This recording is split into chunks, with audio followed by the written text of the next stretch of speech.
I think most people agree that the golden age of RTS games happened back in the late 90s to early 2000s. The genre was kicking ass with sales and reviews, with a few of the champions being StarCraft, Age of Empires, and Command & Conquer. That doesn't mean there weren't dozens of other awesome strategy games, but most were overshadowed by these titans. This genre always spoke to me at a young age, and has continued into my elder years. My first video game played at all was Blizzard's Warcraft 1, but there were a few others that I had in my library, which brings us to today's subject. A little game that nobody played. Blood and Magic. Blood and Magic is what I call a dad game. One of those games that your dad sees at the store knowing nothing about games or reviews. He is at some outlet store or maybe the library, sees a cool title or picture and picks it up and hopes that their kid will like it. Asylum Productions has been tricking dads for years.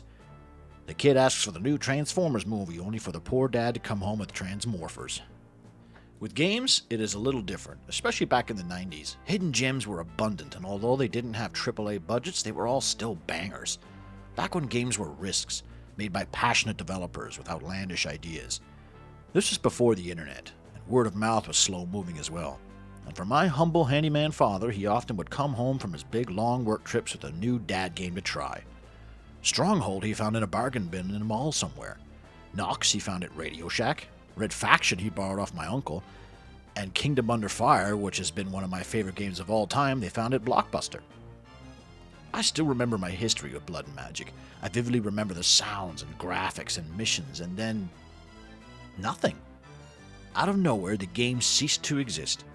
My dad must have sold it or given it away, and like the One Ring, it fell silent on my brain. When I was old enough to surf the World Wide Web, I learned how to download, and after giving my computer AIDS with LimeWire, I learned the art of torrenting. And this was the first game I searched for, second being Nox. I didn't know the title, however, just the visuals, so I went on the hunt. I visited the website known as GameRevolution.com and read reviews alphabetically one at a time until I found it. Thank fuck it was B and not a W title like Warcraft, or I would have died of old age. Looks like the website still exists, although I cannot seem to alphabetically search for game reviews anymore, and it seems Blood and Magic has long been forgotten. So, Blood and Magic, we found it! I bought a copy on eBay because I don't know if you know this about me, but I'm kind of retarded. And couldn't get it to work. Had to teach myself DOS mounting, and off we went. Let me preface this retrospective by saying I absolutely love this game. Yes, I am a whore for nostalgia, but I legitimately think that this is a charming and solid gaming experience, and I'm sad that it has fell by the wayside. I have never met anyone who has played this game in person, and only a handful of people in my community knows it exists.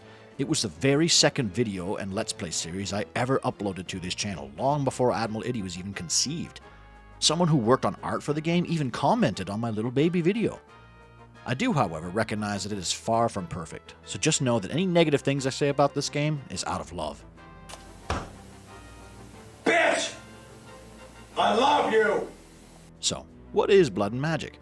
Blood and Magic is an RTS game released by Interplay Productions and developed by Tachyon Studios in 1996, and it takes place in the Forgotten Realms, which is Advanced Dungeons & Dragons. Yes, this is a D&D game. The stories and levels in the game apparently are in the lore too, according to a loyal fan in my chat while I streamed. It is interesting that it doesn't seem to remain a cult classic, at least to my knowledge, for it did very well in review scores, averaging around 6 to 7 out of 10s for most outlets. But I suppose it was overshadowed by its bigger brothers. Another thing you might wonder is, how do you play it today?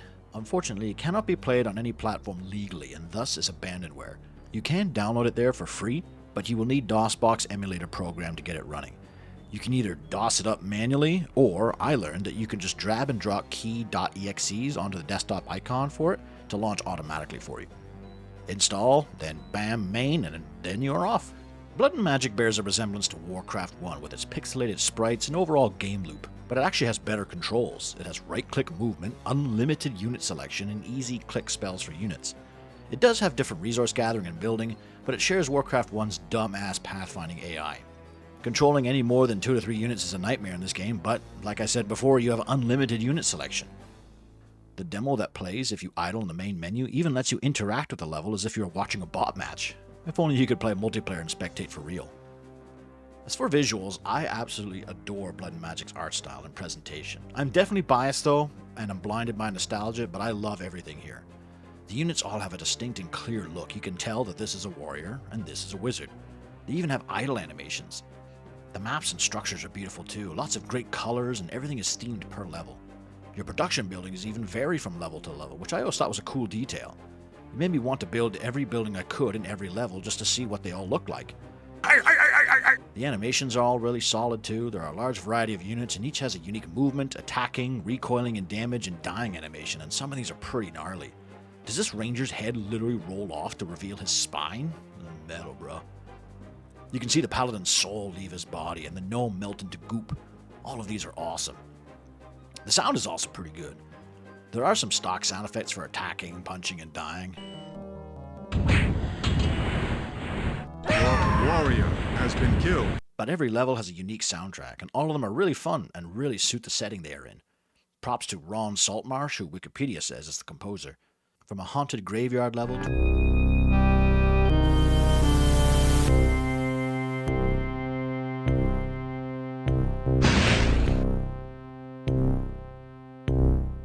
to a bright and shiny beach map.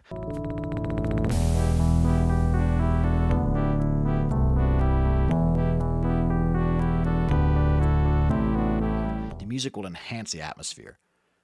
As far as voices go, you have the tutorial wizard and the stoic narrator. Welcome to the Forgotten Realms, apprentice. Just like Command & Conquer, you will love this guy's dry and flat delivery. Basil Golem has been killed. Your paladin is ready. Your barracks is ready. Your stone golem has been killed. Enemy obelisk has been killed. Luckily, it doesn't inform you of every little instance, or else you'll want to throw your computer out the window. Unfortunately, there are no unit voice lines, so no "Yes, me lords" or here, which is too bad because there are so many unique units and portraits. It's fun to imagine what their voices would be like. So how does this play? Well, strangely, this game has a tutorial with step-by-step instructions, all fully voiced by a Merlin-style guide. Not until StarCraft would I see an RTS tutorial as detailed as this. It covers everything you need to know, from controlling units to building buildings to items and research. The first thing you'll find is that this game is slow, and I mean slow. The units walk slowly, the resources gather slowly, and the combat is slow, but I kind of appreciate it. RTS games nowadays are all for the hyperactive Red Bull-fueled sweatlords who set their keyboards on fire with their fingies, and unless you have an APM of 120 and are burning calories fingering your keyboard like your first girlfriend, you are a scrub. I sometimes appreciate when a game takes its time, allowing you to enjoy the sound and effects in front of you. I feel like a lot of people are intimidated by the RTS genre because of the steep learning curve and skill curve to come in, when even single-player campaigns require you to sweat in order to enjoy it. It's okay, games can be fun and slow. League of Legends still exists. Go have fun, my little babies. Unit control isn't overwhelming either. You won't often have more than 5 to 6 units at your command, and it makes micro a little bit more manageable, which is nice because, oh my god, the pathfinding is something else in this game. It isn't similar to Total Annihilation, where you need to cross your eyes to figure out what's happening. Some units have spells or abilities, but it's easy to see and use. If you're ever confused, this game has a built-in encyclopedia. You can simply click the question mark onto anything and it will tell you what it is, what it does, and if there are any quirks, like for example zombies being resistant to most damage besides holy units like clerics and paladins. This really adds to the strategy, so it's not just so black and white where units are defined by how much damage they do. Except for stone golems, these guys are OP. Another thing to note is that everything is clickable in this game, and everything has a purpose.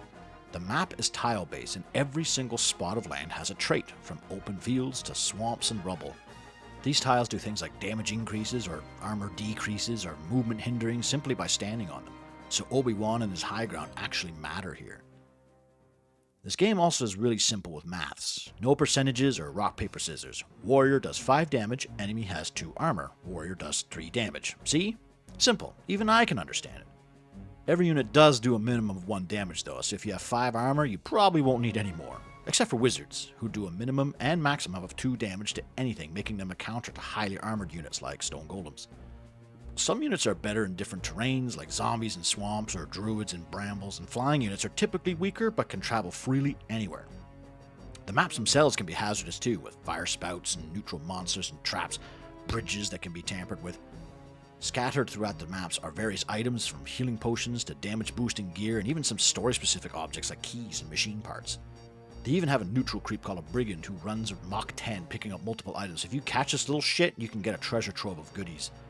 Each unit can only hold one item besides the Brigand, and dropping items in place like lava and water can destroy them.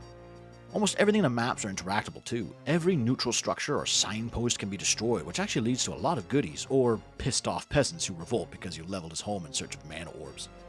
Some items even allow to travel on water or lava, which is cool and allows some interesting opportunities for flanking.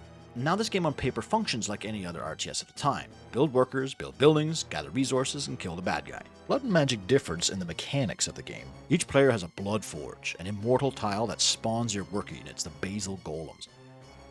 This little guy is your workhorse. He fights, he scouts, builds, and becomes units. You need them to build buildings and train units, and by training and building, I mean they become the building and the unit. See, instead of building free structures, the maps all have building plots scattered all across them. You need to place 4 golems on the plots and then summon the building you want. Basal golems, when stationary, morph into obelisks, which gather your resource known as mana. This is a slow process. The longer you wait, the more mana they store. You can click and right-click on a golem to quickly transfer the mana, which makes a horrific and annoying noise that takes a while to get used to.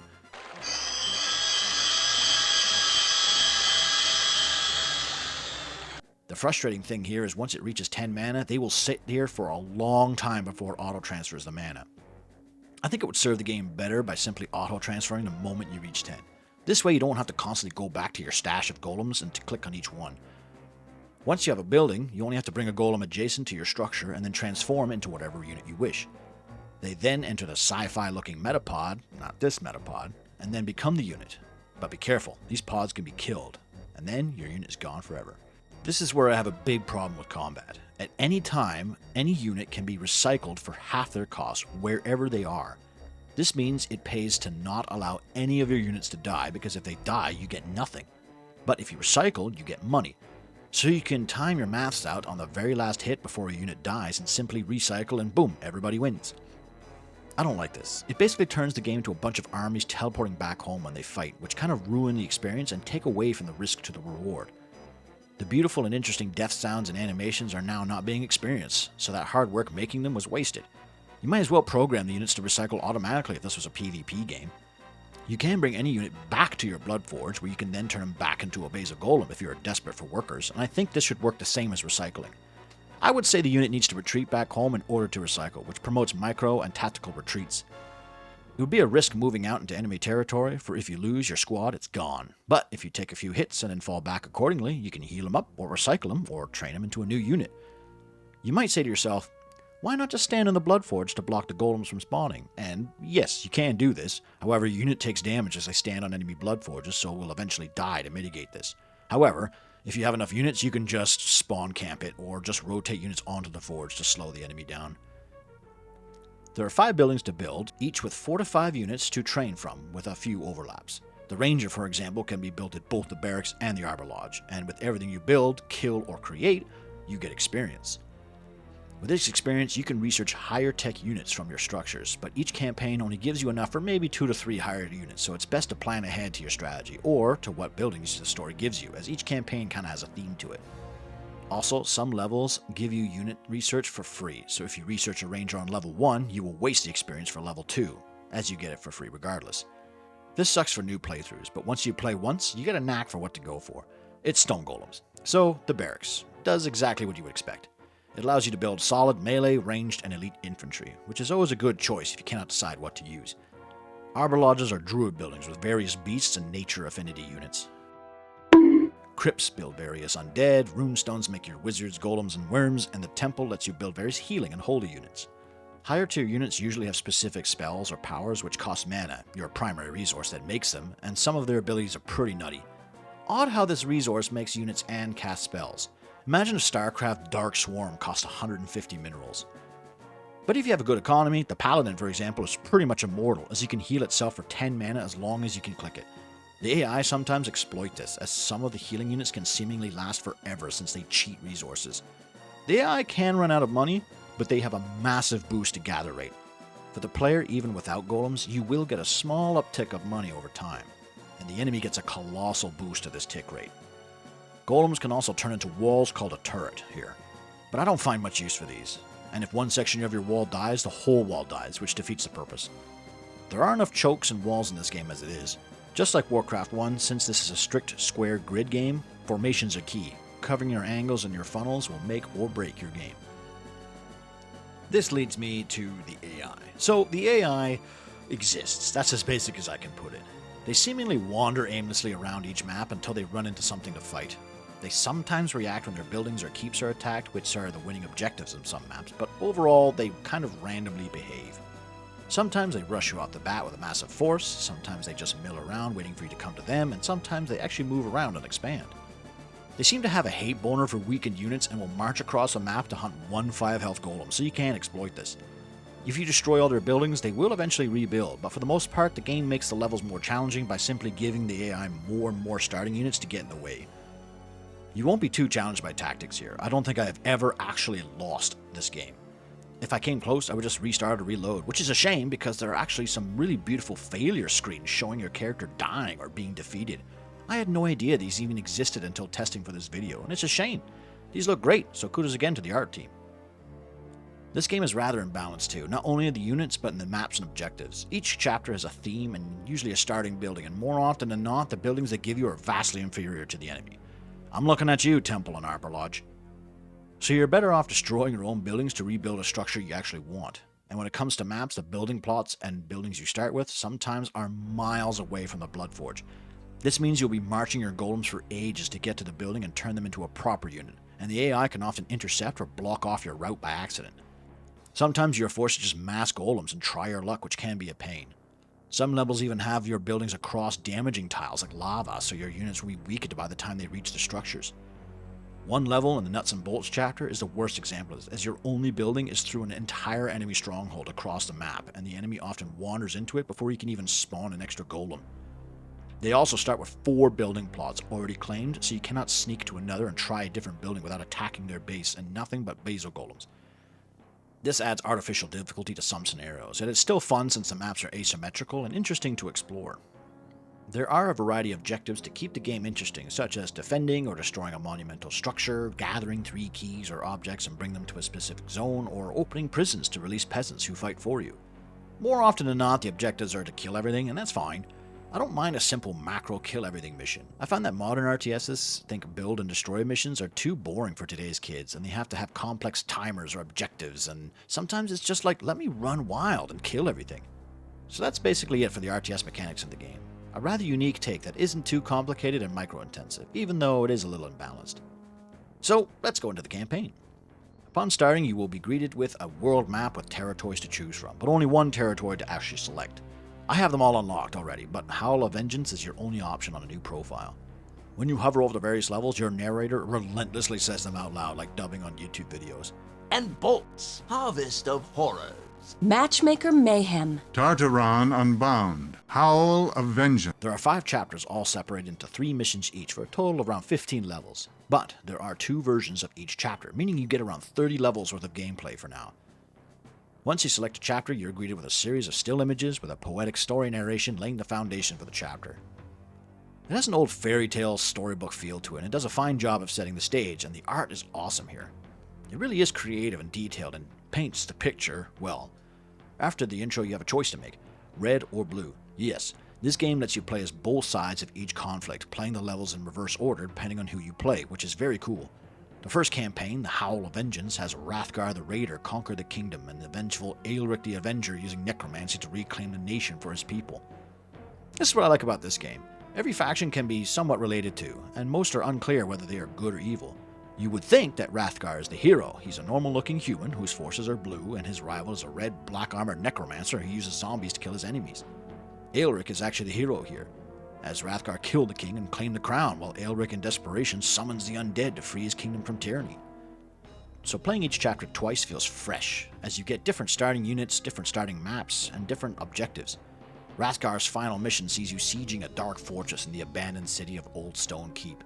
But playing as Aelric, you start in this dark fortress and need to defend it from Hrothgar's troops. This chapter faces warriors and paladins versus the undead, which fits the setting well. Some characters are much more difficult than others for sure, but overall, most chapters offer a wide variety of locations and set pieces. It's always fun exploring the Fog of War, seeing the maps in their totality. They each have such small details and little hidden bits and pieces like civilian structures or neutral boss monsters that guard rare items, like this rock or the trolls that guard bridges. And the art design is gorgeous. Every level feels so unique. They even have background noises like flame spouts or creeks and waterfalls which putter and babble away as your forces fight.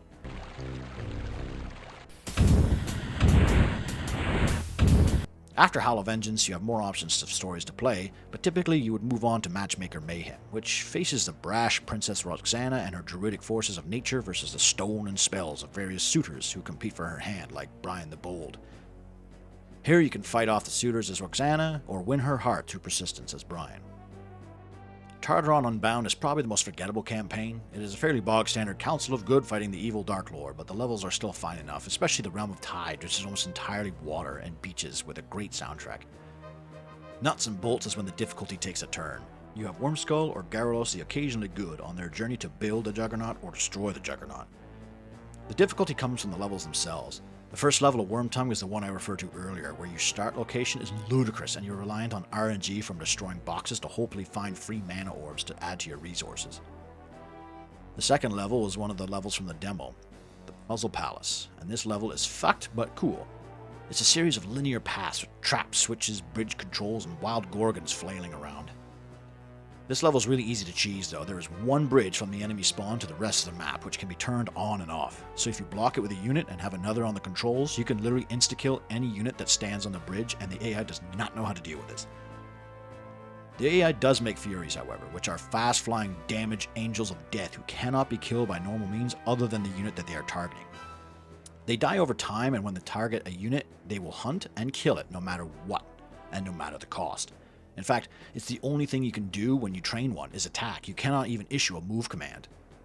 Once it claims its soul, it reverts back to a basal golem. So if the enemy targets you with a Fury, you're best off to recycle the unit and force the Fury to retransform into a golem, which, if it's over a chasm, falls to its death.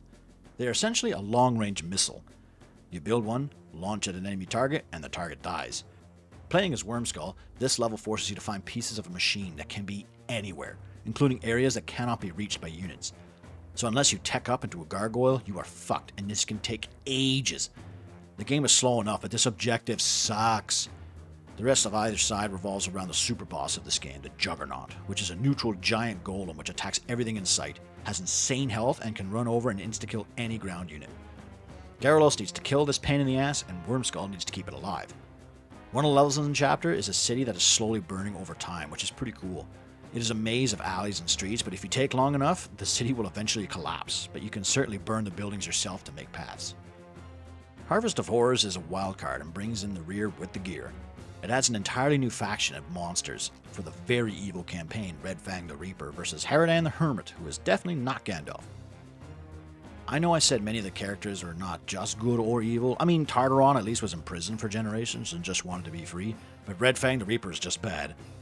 He flies to a local village and kidnaps the inhabitants and eats them, and he does this every year. Why do people live here? And how do they still have a population if they keep getting eaten? Anyways, this campaign is very imbalanced as the evil faction gets insanely overpowered units and a brand new mechanic, the Cauldron. Each evil starting position has a cauldron which goes in tandem with harpies to make things really easy. Evil gets goblins, who are super jacked in this game. The harpy and chanter as new units. Goblins have the range of a ranger, but attack twice as fast and is tanky. Harpies can kidnap any unit for a price and drop them into the cauldron to insta-kill them and earn money from them. And enchanters can wall and steal any unit for a price. If you think this is fucking crazy, it's because it is. The goblins overshadow almost every other standard unit. The harpy flies and deletes any unit, and enchanters are quick and steal enemies, which in a small-scale engagement game like this is ridiculous. As you'd expect, playing Harridan is hard, since the enemy starts with crazy amounts of units and has access to all the OP units mentioned before, and yes, they do the harpy mechanic, although not as adamantly as a player would. It's either cheat mode or an Olympic hurdle, but it's very thematic and interesting. So, we have beaten the game as Blue and Red, with a decent amount of content and stories to play through. However, we are not done. Remember games back in the day when you beat them you unlock something like a cheat mode or a new game plus? Those were simpler times. Instead of paying $2.99 or reading an article, you'd hear about it from the kids in the playground, about things like if you beat GoldenEye in certain times you unlock bonus levels and cheat codes. I think every game should have a new game plus mode of some sort. It is always awesome to play through a game again with all the skills and gear you have found with harder enemies. Well, this is such a game. When you beat this game, you will notice a challenge mode in the main menu. Here you can create a brand new character with a surprising amount of customization, and you choose a color. That's right, no more red versus blue, you get purple and yellow, and it's really fun to see what these units look like with different color schemes. Here you play through each level once again against brand new characters and colors, with different starting locations and objectives, although most are still killing everything. So you got another 15 levels of gameplay. Even though, yes, it is the same maps, your progress carries over with research, so you can eventually unlock every unit in the game, and your options for building are free and open. There are unique intros for each of the random enemy characters too, so they're like little mini stories for each. This is a lot more straightforward though, and it's still good fun to go through each level again with higher tier units in different colors. Once you beat all 15 levels, that's it. You have beaten the New Game Plus mode. That's 2 campaigns for the price of 1. But we are not done yet. Completing the challenge mode unlocks one last level, the ultimate level. It is still a 1v1, but there is a third enemy in a gauntlet in the center, and your objective is to destroy the gate to reach the Undying Land. This level I have never beaten fairly. You start with nothing, there are minimal build plots, and the enemy gets cheats, and lots of them. Speaking of cheats, this game has them. Everything from spawn individual units to free money and research. However, each cheat you use affects the enemy too, so if you spawn a free stone golem, the enemy gets one too, so just prepare accordingly. If somehow you can secure the map, then you need to fight the Guardians, a series of the most OP units designed. They have range, have insane health, do area of effect damage and burning over time, and can be healed. These fuckers are impossible. I don't think I've ever fairly beaten this level. It is the ultimate challenge. With cheats, I can open the gate and move on to the ultimate reward.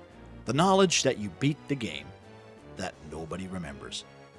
I am sad not many people remember this game, but I'm happy I do. It is flawed and slow, but I love it. I love the art, the sound, the nostalgia, the time spent with Dadmiral trying to beat it, and I'm happy I got to share this with you guys out there. Thanks for watching, and let me know what you think in the comments. I'd like to do more of these, but they are a lot of work, so hopefully you enjoy them. Thanks again, and see you on the next one.